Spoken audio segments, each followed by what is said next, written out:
Salve, salve pessoal, tudo bem? Bem-vindos a mais um episódio do Papo de GC. Hoje um papo muito especial, que eu estou recebendo aqui o Michael, que é um apaixonado por gerenciamento por categorias. Ele que é fundador da GER, uma empresa especializada em consultoria em GC, também embaixador da Open Catman aqui no Brasil, que é aí uma ferramenta especializada em planogramação, não só planogramação, mas faz todo o layout de loja, ele vai explicar um pouquinho mais no nosso papo, além de ser aí jurado em diversos prêmios focados em execução pelo Brasil. Então, Michael, um prazer te receber, muito obrigado aí por ter aceitado esse convite e bem-vindo ao nosso Papo de GC. Nada, obrigado você aí, Ubira, pelo convite aí. E falar sobre GC é a minha paixão, então vamos ver se esses 30 minutinhos dá conta, senão você vai ter que pagar mais um pouco aí pro estúdio. Qualquer coisa a gente faz a parte 2, né? É bom, divide que aí deixa o público ansioso por mais uma parte. Beleza. Então, como você é apaixonado aí por esse assunto, já vou te começar com uma pergunta bem direta ao ponto. Cara, para você, como é viver o varejo real a partir da perspectiva de GC? Tá, para mim, assim, hoje falando muito do trabalho que eu faço com pequenas e médias empresas, tá? Hoje, para mim, o GC real é aquele que você vê na execução de loja. Porque é muito fácil hoje a gente planejar bonitinho no planograma, nos relatórios, nas informações, mandar para a execução, e lá eles não fazerem isso. Então, para mim, eu fico muito preocupado, que assim, o meu trabalho começa no planejamento, mas eu também quero ver isso sendo executado, né? Porque no final das contas, não adianta a gente realmente fazer e não executar da forma correta e não impactar o cliente da forma correta, ou o shopper, né?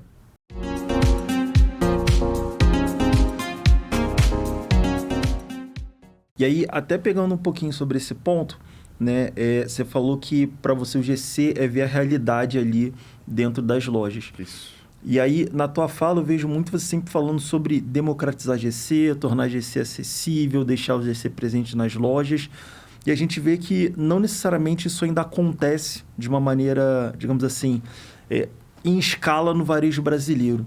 Por que você acha que a gente ainda tem essas travas de fazer o GC acontecer em larga escala dentro do varejo brasileiro? Olha, pelo que eu vejo muito conversando com varejistas, eles acham que isso são só para grandes empresas, né? Então, qual que é o trabalho da democratização do GC? É simplificar para ele entender dentro das condições dele, como ele faz o GC. O que é o GC? É olhar a questão do sortimento dos produtos que ele está oferecendo ao cliente dele, ao perfil do cliente dele. É olhar também a questão da margem que esses produtos estão oferecendo para ele, do giro, para ver se aquilo está fazendo sentido para ele. Então, basicamente, é você pegar ele e você profissionalizar ele e começar a padronizar os processos dele para que ele comece a ter uma visão mais clara sobre como está o negócio dele, né? O GC veio para isso, para você ter um processo mais qualificado e conseguindo dar mais, como usar a palavra, mais padrão para algumas coisas, para você ganhar uma escala de velocidade, né? Então, hoje, o que acontece hoje, né? Saiu uma pesquisa, se eu não me engano, a BAD, de um evento que teve, falando que hoje 80% dos pequenos e médios varejos fazem anotação em caderno, não tem nem sistemas, nem ferramentas ainda. Por quê? Eles pensam que é um custo desnecessário que não vão usar. Então, eles precisam de uma orientação sobre o uso desse tipo de ferramenta, inclusive, por exemplo, em programação. A importância, para que serve, fazer uma curva ABC, por exemplo, e dar uma olhada geral no seu cliente de loja, né? Então, essa monetização é estar mais próximo e simplificado para que ele comece a racionalizar e entender o que é o gerenciamento de categoria e como ele consegue aplicar da melhor forma para ele dentro da loja. Nossa, muito bacana isso que você falou. E aí, até pegando esse ponto que você falou que se trabalha muito com pequeno e médio varejo, né? E aí eu imagino o tamanho da dificuldade que deve ser você provar o valor do GC para aquele varejista que ele está preocupado muitas vezes em vender um almoço para pagar o jantar, fazer a gestão do fluxo de caixa dele. Então, fazer esse cara entender o valor do GC deve ser algo muito complexo. Então, eu queria te perguntar, cara, qual foi o principal choque cultural que você já enfrentou colocando um projeto de GC na rua, desse ponto de vista de, cara, o GC não é para mim, né? Como você conseguiu quebrar essa barreira, quebrar esse choque cultural e fazer o cliente entender o valor do GC e fazer ele colocar o GC dentro da loja dele? Então, o primeiro passo é quebrar essa questão dele achar que gerenciamento de categoria é só para as grandes empresas. Claro, gerenciamento de categoria começou com as grandes empresas, em parceria com as indústrias, né? Esse processo foi criado a partir de aí, mas mostrar para ele que o pequeno também consegue fazer isso. E assim, o maior choque que eu tive, né, no varejo regional foi a questão da mudança, né, que a resistência à mudança de hábitos, processos, é muito grande, né, de forma geral, por onde eu vi. E o que acontece? Essa dificuldade da mudança, que é a maior barreira hoje de você fazer um projeto de implantação de GC, né? Então, quando eu converso com eles, eu explico para eles o que acontece, o que o gerenciamento de categoria ele pode ajudar, por exemplo, em redução de rupturas, de percas, né? Aumento de volume, em cada vez mais trazer o seu cliente, o cliente se sentir realmente mais adequado ao perfil ali da região, dependendo do perfil do cliente dele. Porque eu falo assim, o pessoal quando vão nos eventos, eu converso, sempre fala assim, a gente tem um grande problema no varejo que a gente chama de síndrome de Gabriela. Não sei se vocês lembram da novela. Sim. Né? E tinha um trecho da música que era assim, eu sou Gabriela, nasci assim, sempre fui assim, sempre vou ser assim, Gabriela, né? Isso eu falo para eles que é síndrome de Gabriela, não pode. A gente tem que começar a tomar decisões baseadas em dados. Não é sempre foi assim, sempre vai ser assim. O que deu certo lá atrás não é o que vai te levar para o futuro, é o que eu tento colocar na cabeça deles. Boa, muito bacana isso.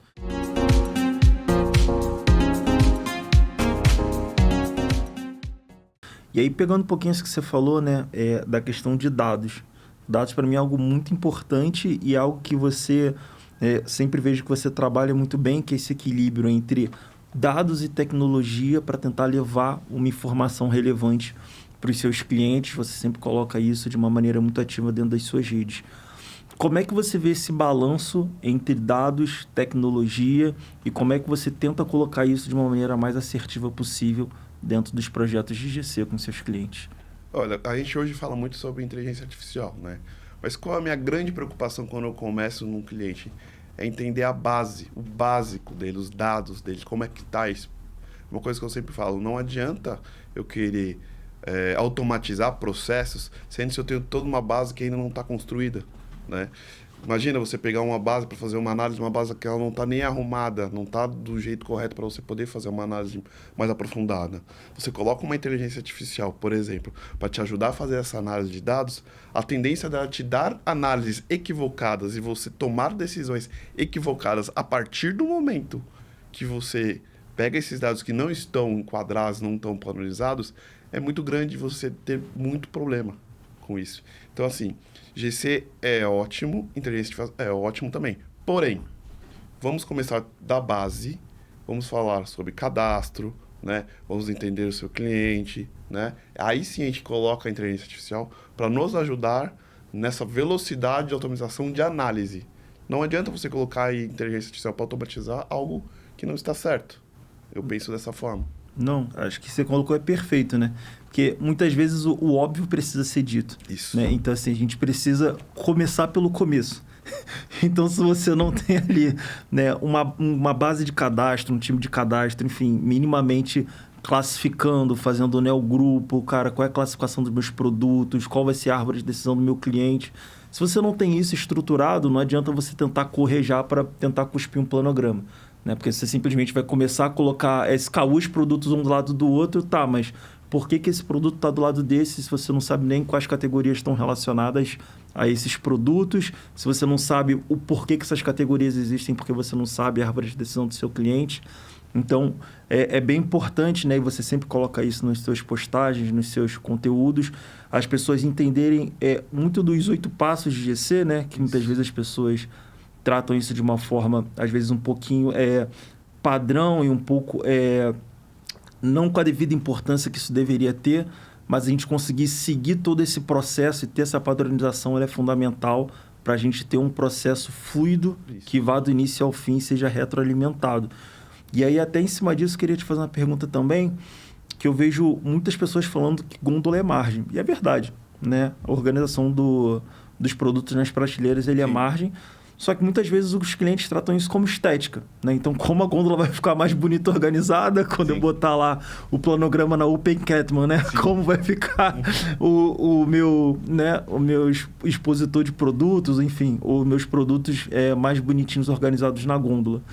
Quando você está lidando isso com clientes, cara, como é que você faz para balancear isso? Né? Ao mesmo tempo, digamos assim, conseguir sustentar o ego dos clientes, que muitas vezes são apegados às suas ideias, mas conseguir quebrar e mostrar para eles que precisa ter uma ciência por trás para a gôndola, de fato, poder ser mais rentável e poder gerar margem. Sim, então, por exemplo, eu faço basicamente o processo todo de GC, desde a questão do cadastro até a questão do planograma, né? Então, um processo bem completo. Normalmente, muitos clientes começam vindo pela Open Catman, querendo conhecer e tal. Eu começo com eles, normalmente, para a implantação da Open Catman, eu começo com eles dando uma visão mais ampla do que essa história de, é só deixar bonitinho, né? Então, eu questiono muito eles, né? Eu falo assim, beleza. Por exemplo, hoje eu tenho um cliente, uma indústria, que eu falo para eles, ok, vamos colocar o Open Catman a rodar, mas vamos lá. Como é que os seus clientes? Vocês têm essa questão de visibilidade, fluxo de cliente? Vocês já entendem a estratégia? Porque muitas vezes, até mesmo, eles não sabem a estratégia que eles querem seguir, né? Se é rentabilidade, se é volume. E aí a gente acaba pegando e fazendo várias perguntas para poder direcionar melhor para eles e explicar a diferença dessa estratégia aplicada no gerenciamento de categoria, né? Como a gente começa analisando o fluxo do shopper, como que ele olha, olhando para a esquerda, para a direita, dependendo do fluxo ele tem, como que ele faz a questão do espelho, e por trás disso toda a estratégia de colocar produtos que tem uma margem para ele ver primeiro, por exemplo, fala sobre a altura da gôndola, né? De onde a pegada do cliente, da 1,40 m para 1,60 m, por exemplo. Então, envolve muito mais. Aí é onde entra a consultoria. Eles vêm muito pela ferramenta de programação, pela parte bonita, né? E eu vou lá e abordo, vou dar aprofundada com eles. Então, é como se o Open Catman fosse a abertura e eu fosse lá e fizesse conscientização e entregasse o pacote completo. Perfeito. Eles te procuram pelo visual, pelo layout bonito. E aí você acaba mostrando para eles toda a importância de seguir um processo de ser completo. Isso. Né? Não, perfeito. E aí, vou até sair aqui um pouquinho do protocolo, porque para mim esse ponto ele é fundamental, e quando a gente fala sobre tornar acessível informação de GC, acho que as pessoas elas precisam ter essa clareza de uma maneira muito, muito forte, que é a clareza em cima de qual é o processo de gestão de categorias. E eu sei que você é uma pessoa muito estudiosa em cima desse tema, né? Sim. Claro que a gente não precisa aqui ficar abrindo, cara, tópico por tópico, enfim, etapa por etapa, mas se você pudesse resumir um pouquinho o que são os 8 passos de GC, que agora já está até indo para 13, né? Enfim, mas o que é um processo de gestão de categorias, como você entende um processo de gestão por categorias e como você tenta passar isso para as empresas, né? Se chegasse aqui uma pessoa que nunca ouviu falar sobre GC, como é que você tentaria explicar um processo de gestão por categorias para ela? Eu diria que é a organização do negócio dela. É a organização total do negócio dela, porque ela começa se aprofundar mais, né? Hoje eu vejo muito no varejo a gente correndo muito atrás de preço e perdendo a essência do negócio de quem ela é, né? Perde-se, parece um pouco da estratégia de saber assim, eu sou um varejo regional que atendo tais públicos e eu quero ser o cara ou o especialista nesse tipo de perfil, né? Então você briga muito por preço hoje, né, e volume. E não é isso hoje que a gente percebe que está acontecendo, né? Já vem muitas pesquisas, inclusive pesquisas do Fórum Internacional de Gerenciamento de Categoria, onde eu participo e a organização, ele já mostra que hoje a questão de, por exemplo, atacarejo, a tendência de redução e o aumento de mercados de proximidade, como Carrefour Express, né, Pão de Açúcar Minuto, é maior. Tanto é que eu vou dar uma bola aqui. Vai lá. Eu já vejo, logo, o Carrefour, ele expandindo cada vez mais o Carrefour Express. Ele vai desacelerar o crescimento do atacadão e vai começar a aumentar nessa questão dos Carrefour Express, tanto por questão de custo de tamanho de loja, né? E tanto por rentabilidade, porque realmente só preço não vai para frente. Assim, acho que hoje a gente está vivendo, né, um cenário, acho que vou chamar de estrangulação de busca de custo-benefício, né? Não só no Brasil, mas no mercado latino-americano. Enfim, vocês passaram isso muito bem lá no Fórum Latino-Americano de GC.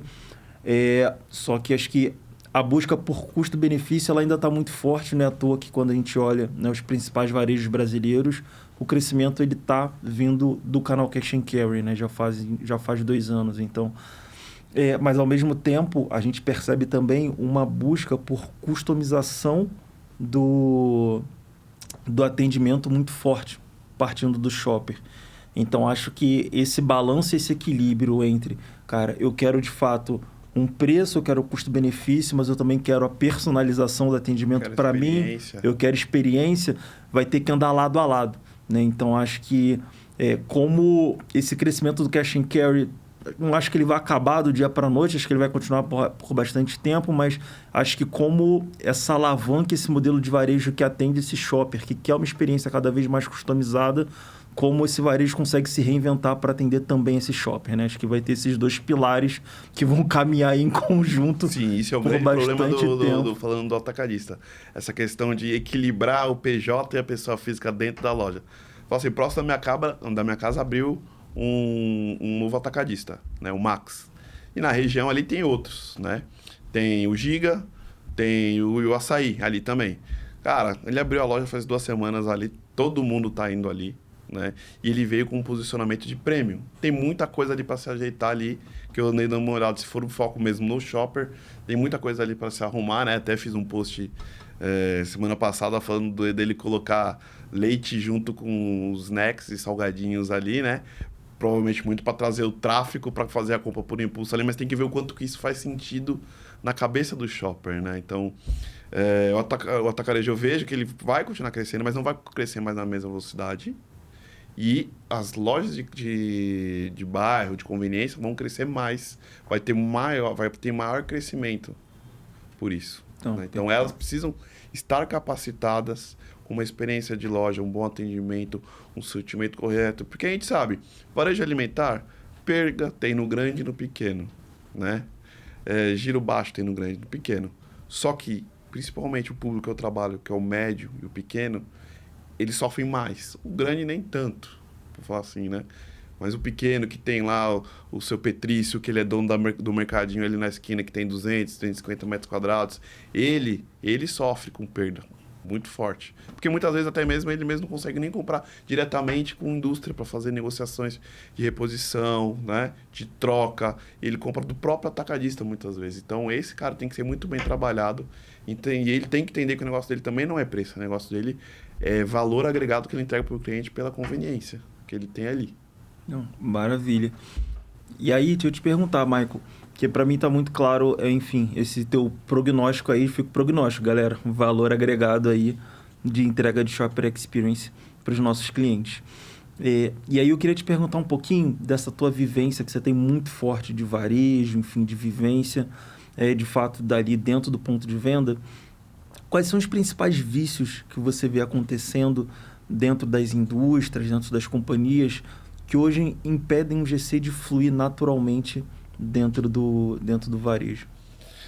Então, hoje eu vejo muito assim, falando da indústria especificamente, a indústria vem muito pensando na própria marca, né?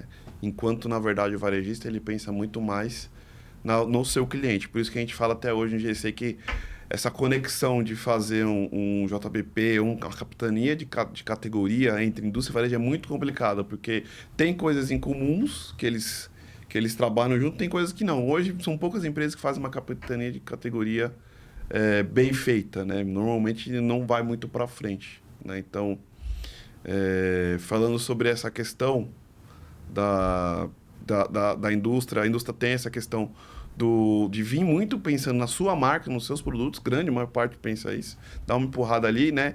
E no varejo, uma das coisas que eu também já fui comprador, tá? Isso é um spoiler aí, já fui comprador. Né? Então eu sei. Sabe como o lado de lá funciona. Sei como o lado de lá funciona, né? E mais ainda, eu sei do lado do vendedor porque meu pai foi vendedor executivo comercial de grandes empresas aí e desde pequeno acompanhei ele nessa toada. Então eu sou privilegiado de conhecer as 3 pontas, né? A ponta do vendedor, a ponta da indústria ali e a ponta dentro do varejo ali do comercial e e do GC agora, né? Na verdade, eu era comprador e fui para GC porque eu falava assim, não, peraí, alguma coisa tá de errado aqui. Não é possível continuar com tanta perca assim dentro de um supermercado, né? E, e aí, nessa, né, essa questão do GC pegou muito forte comigo no varejista, porque a gente sabe que o comercial ele tem que ter um certo relacionamento com o fornecedor, né? Mas as certas ajudinhas podem ajudar por relacionamento em certo momento, mas em outros momentos também pode acabar cadastrando SKU que não era para ser cadastrado apenas para poder ajudar o vendedor, sabe? Você gera uma sujeira muito grande também de dados dentro da base, né? Então, tem vários vícios que são ali, por relacionamento, por não sei o quê, que precisa ser mapeado e entendido e até mesmo ser levado mais de forma séria, né? Com seriedade, essa questão, né? Eu falo muito de introdução de produto, tem que ser muito sério nessa questão. Faz sentido? Pô, GC não é inimigo do comercial. GC, ele é parceiro comercial. GC, a princípio, na minha visão, ele veio como uma área suporte ao comercial. Então, ele ajuda o comercial a tomar as melhores decisões. Tanto ele imputa no comercial, quanto ele recebe um push do comercial também, para poder fazer essa análise, para criar um sortimento que não gere percas, né? Que tenha giro, que é o objetivo da rentabilidade e atender o shopper. Não, perfeito. Para mim, o que você falou nesse final, para mim é fundamental, né? Atender o shopper. Então, acho que quando a gente tem conversas de GC que saem do ponto central, que é atender a necessidade do shopper, algo vai estar errado, vai ter alguma sujeira de base, enfim, vai ter algum interesse que não vai ser atendido. Maravilha. E aí, enfim, né?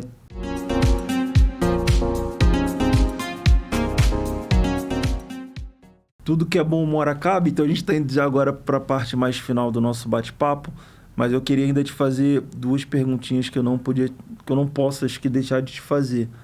A primeira delas, eu queria te perguntar um pouquinho da tua veia empreendedora, né? Então, enfim, você tem aí a tua empresa de consultoria, você é embaixador de uma ferramenta de layoutização, de planograma dentro do mercado brasileiro. E eu queria perguntar para você como você vê hoje não só o varejo, mas o mercado brasileiro absorvendo dados e informações de GC.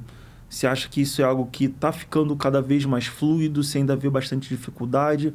Como você vê o mercado absorvendo informações de GC? Como é que você coloca através das suas consultorias e através da ferramenta de layoutização? O mercado eu vejo que ele tem bastante aceitação, desde que ele entenda, o que a gente volta no início, né? Como no gerenciamento de categoria dos 8 passos, a gente tem que voltar para o início novamente. Desde que ele entenda o GC, ele aceita o GC. Começa se fazendo um piloto e mostrando-se o resultado, aos poucos você vai ganhando essa confiança. Então, na parte de dados é isso. Mostrar que esses dados são importantes, junto com o conhecimento de gerenciamento de categoria, é total.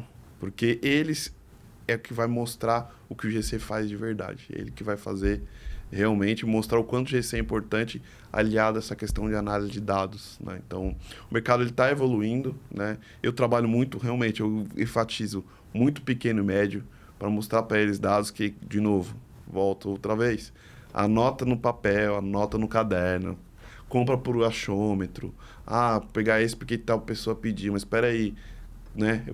Tem que racionalizar isso aí, eu preciso de um volume para poder comprar isso. Senão vai ser um produto, eu posso colocar 10 mil produtos, no pequeno e no grande é a mesma coisa, 10 mil produtos diferentes ali, porque todo mundo vai pedir uma coisa, mas espera aí, tá fazendo sentido para mim ter aquele outro? Às vezes não, né? Então, dados é muito importante hoje, né? Então, eu tento transferir para esses pequenos e médios, assim, não precisa começar com grandes empresas como Nielsen, Scantec. Cara, olha para dentro, pega os seus dados de venda dos últimos 6 meses, por exemplo, fazer um projeto dos próximos 6 meses. Olha, vê o que vendeu, o que deu errado, né?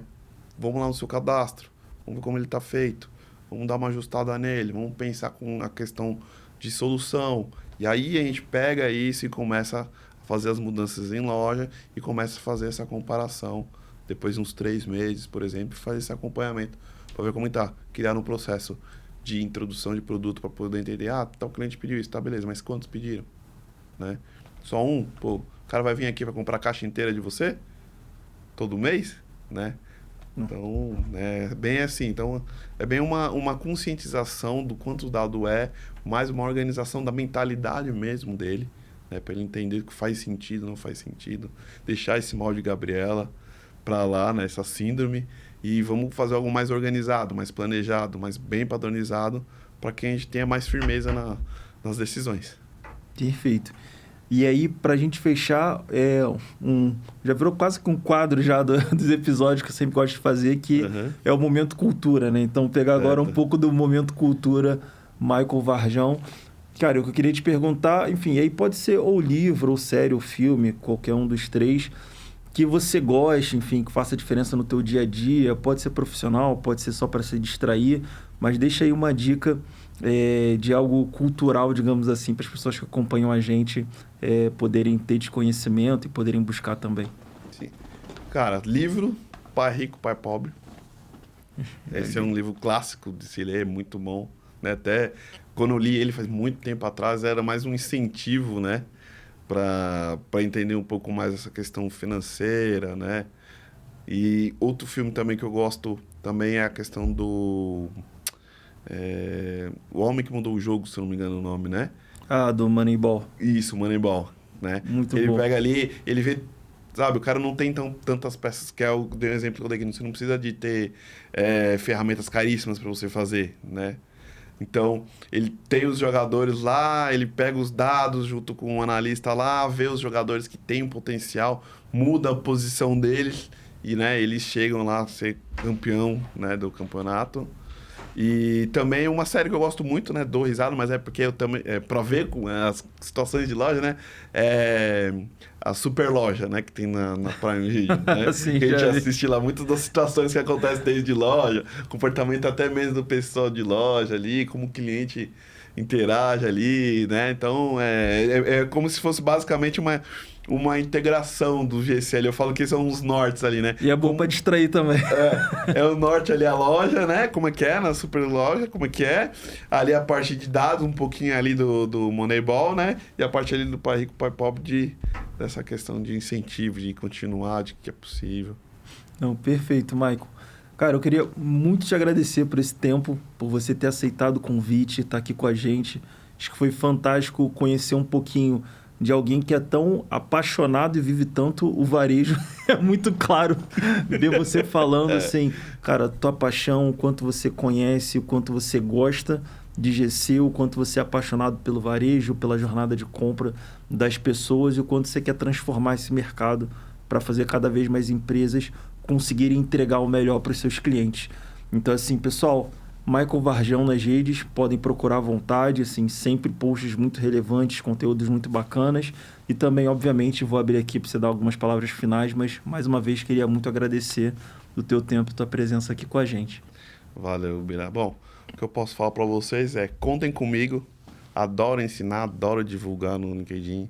Se eu pudesse ter uma escola só para fazer gerenciamento de categoria, para ensinar todo o raciocínio, o que é, né, para pessoas que queiram aprender, né? Um dos prazeres que eu mais tenho é quando eu vou em loja e converso muito com promotores, muito com repositores, né? Entender o que eles entendem do trabalho deles. E eu vejo que eles são muito carentes disso, sabe? Eles vivem num mundo só de abastecimento, num mundo só de cobrança de abastecimento, e muitas vezes nem entendem por quê, né? E abrir muito esse olhar para eles de você faz isso, por que você faz isso, como é que funciona, né? E assim, todo mundo que me conhece, né? Quando eu falo e pergunta para mim o que eu faço, né? Eu sempre explico muito. O pessoal fala, parece que dá um estouro, parece aquele meme, né? Faz o estouro, pá! Quando começa a explicar gerenciamento da categoria. Aí eu explico essa questão do comportamento, aí eu explico como tem psicologia nisso, né? No estudo do shopper. E o pessoal adora. Então, assim, redes sociais, me sigam. Coloco sempre lá alguns conteúdos bem legais, assim, para tentar tanto atingir quem está iniciando, quem quer conhecer mais, quanto a quem também, às vezes, está precisando de uma reciclagemzinha, ou talvez não aprendeu o gerenciamento de categoria tão aprofundado, né, como foi feito por Brian Harris, e acaba pegando também vícios, né? Então, eu faço muito isso. Um dos meus maiores objetivos é esse, é democratizar o gerenciamento de categoria e cada vez mais propagar mais esse processo, que não é projeto. Exatamente, ele não acaba nunca, né? Ele é um fluxo que, enfim, sempre tem que ser retroalimentado. Perfeito, Michael. Muito obrigado. Pessoal, obrigado por terem acompanhado a gente aqui em mais um Papo de GC. E, por favor, né, deem aquele like, continue acompanhando a gente e até o próximo episódio. Tchau, tchau, pessoal.